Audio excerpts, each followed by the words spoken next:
Sa Italy, hindi batuhan ng bato o tinapay ang nangyari sa Battle of the Oranges.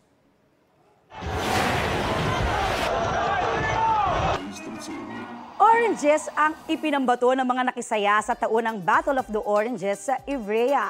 Suot ang makukulay nilang costumes, game sa pag-asinta at pamamato ng orange ang mga kalahok.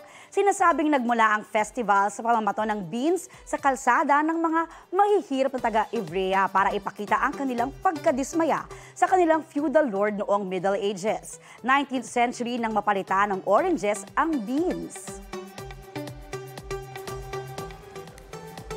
Kapuso, alamin ang maiinit na balita. Bisitahin at mag-subscribe sa GMA Integrated News sa YouTube. Sa mga kapuso abroad, samahan niyo kami sa GMA Pinoy TV at sa www.gmanews.tv.